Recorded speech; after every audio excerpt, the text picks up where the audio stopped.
Hey, it's me, the car that your grandmother thought that she won off the lottery because the person on the phone told her so.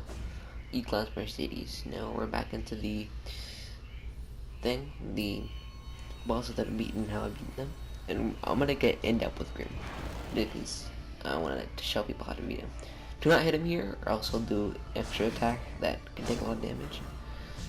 Now, what you want to do for this one, you can dash through him, and then usually you can stand still, and the fireballs will protect you.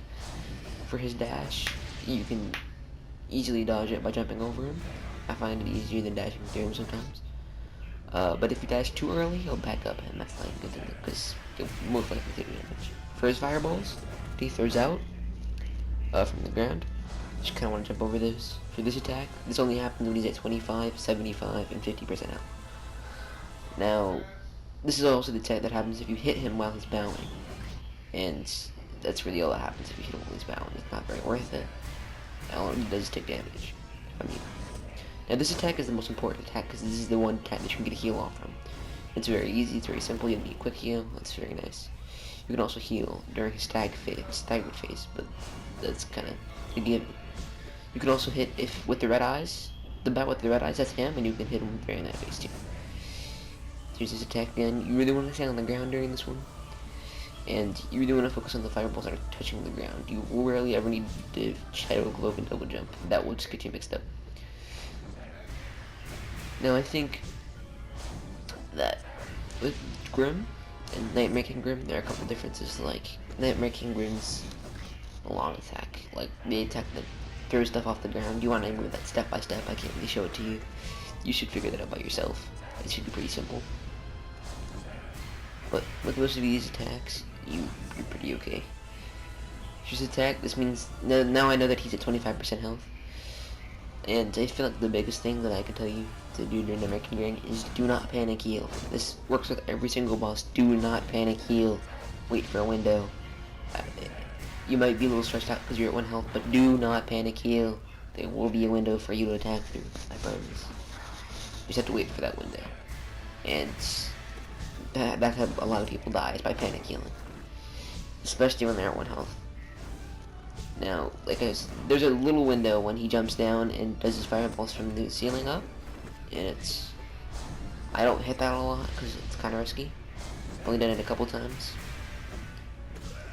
like mostly when I'm trying to panic heal. But other than that, I think that's all for the normal King Grim. If you need help with Nightmare King Grim, check out like Rally's video or something. It's not my problem.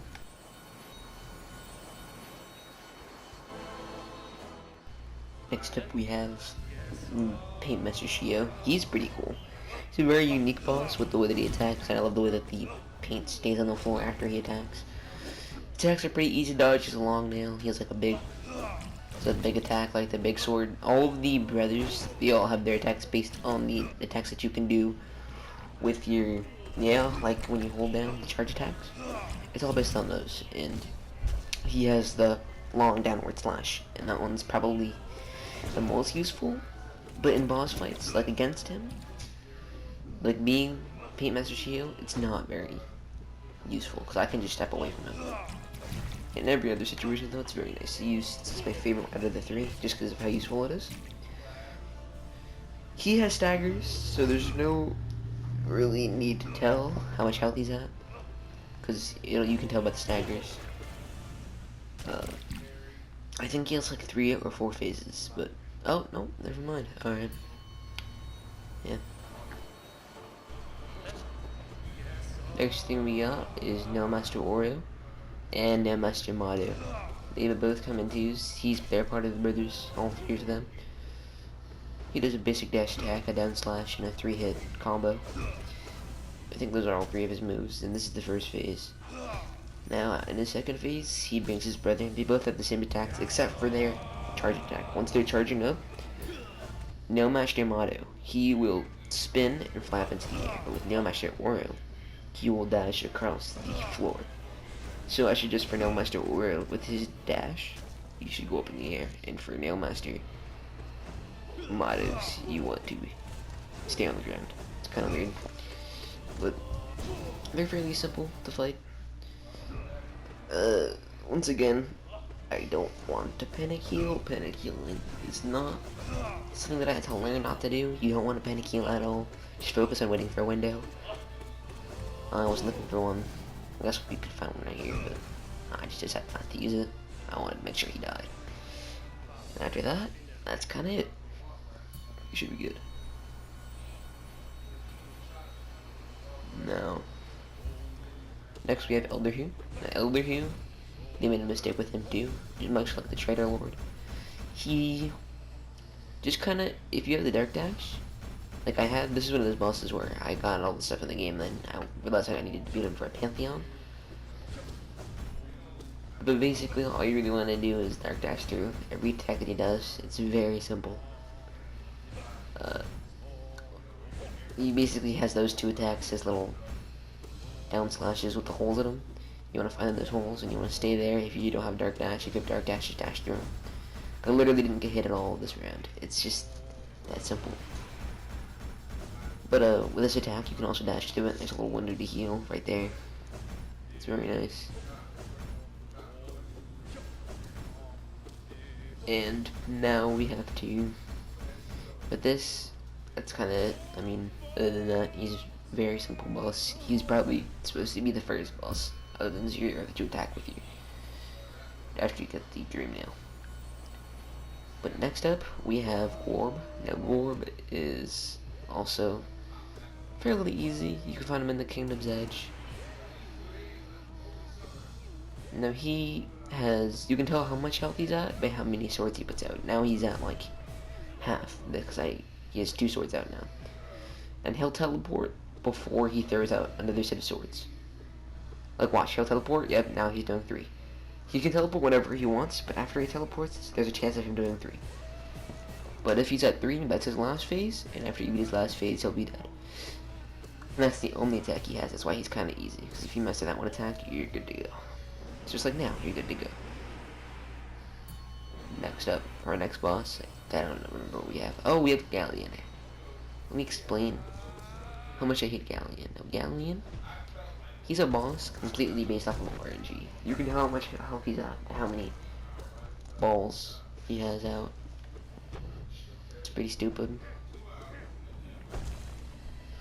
But, yeah, I think that's his last phase when he spams 3 balls. Or when he has 1 big ball and 2 small balls. It's kind of RNG. Hate them. Hate RNG bosses. Next up, I don't know what he has. Oh, Markov. I don't like Markov either.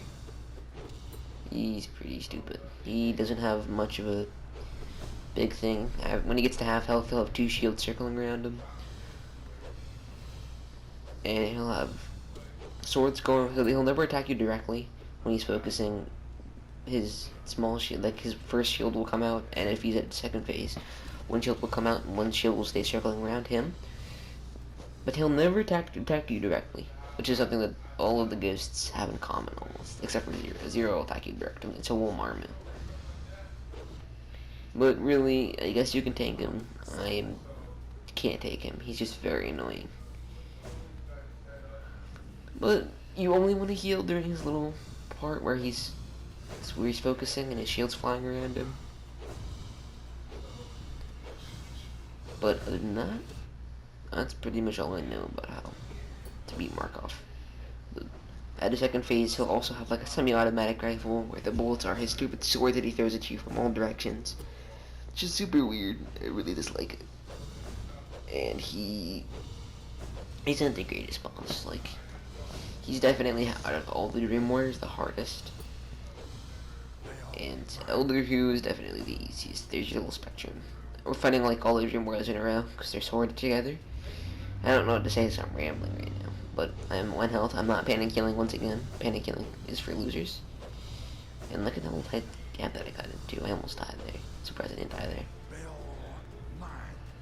But now that he's that little thing, and heal up once, I'm gonna get hit, but I'm gonna kill him. That was the last hit that he had. And other than that, that's kind of it. Just has way too much health for the person he is. Now next up that we have is Zero. Is the next person we have. Sorry, the audio is broken a little bit, but he's another person with the stupid swords. I just like his swords. I mean, they're like, he's the first dream boss that you ever fight, and he's pretty simple. He has 2 swords that he attacks at his last phase. He will have like 4 swords or 5 swords. It's fairly easy to get past. I mean, all he does have these couple swords, and he attacks you. All you can Shadow Dash out of the way if you have Shadow Dash at that time. Other than that, you can also kind of just normal dash out the way. Both of them work. But other than that, you should be good. It's pretty simple.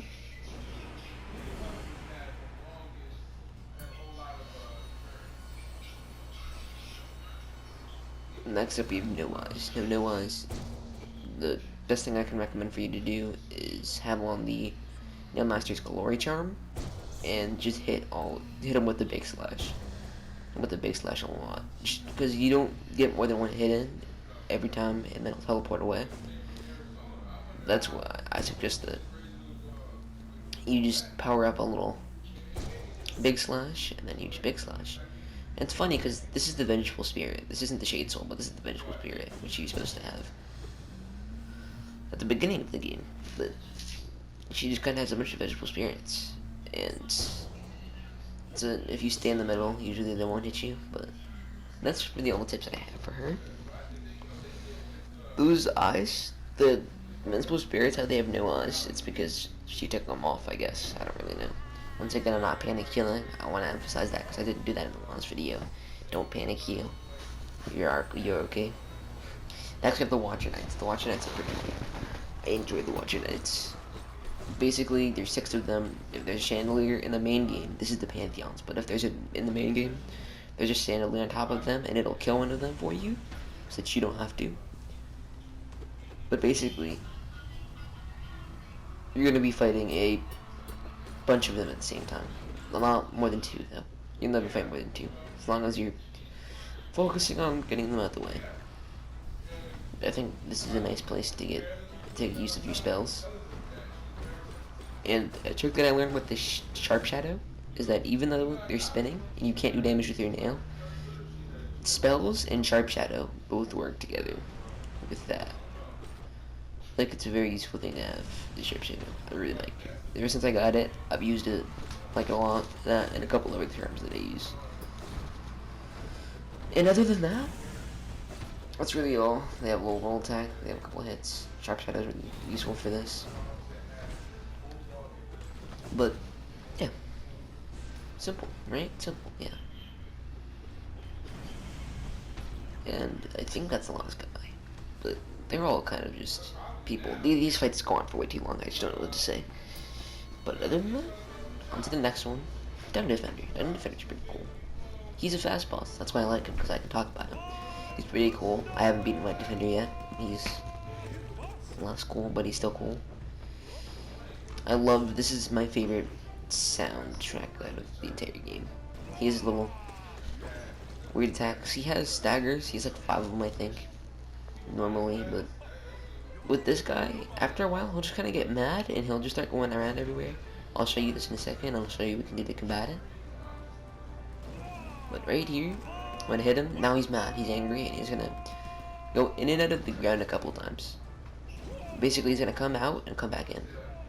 And with this, what you want to do is Shade Soul. With every time he comes out the ground, Shade Soul. Like, it's very nice. If you can time it perfectly, you'll get a lot of damage in. And right when I hit him off the ground, he's staggered. Very simply. Get him out. I do Shade Soul over there. Come over, and that's it.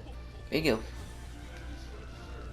Very nice. Now, next, least favorite bosses in the game, other than Galley, is the Soul Tyrant. Oh, not the Soul Tyrant / Soulmaster.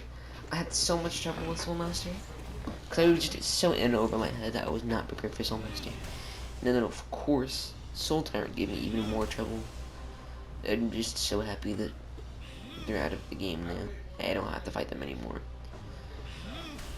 He has his down attack. It's very nice for the Soul Tyrant to have double jump at that point. I do double jump and then Soul Tyrant. Do not do Soul Tyrant without double jump. The thing that makes this boss even worse is that you cannot dream nail him. I don't even want the soul. I want to see what his dialogue is, but it's impossible. I've tried it so many times. I died getting the footage for this, trying to do the dream nail. Like, look at me right here. I just can't. But getting the footage for this, I died just because I was trying to get the dream nail. I was like tanking him, but instead of hitting him, I was just kind of dream nailing. Now, when he's doing his little spin, you can just kind of get him 4 times if you're perfect with it. And right here, if you charge up your attack, you can do a lot more damage. And this is the fake out part. I won't fall for this. I didn't fall for this the first time, but you know, still something that happened. It's a little fake out that he does. This is kind of lives in last phase. It's a very simple phase. There's not much in it. You can hit him at this point. You can double jump, hit him up there.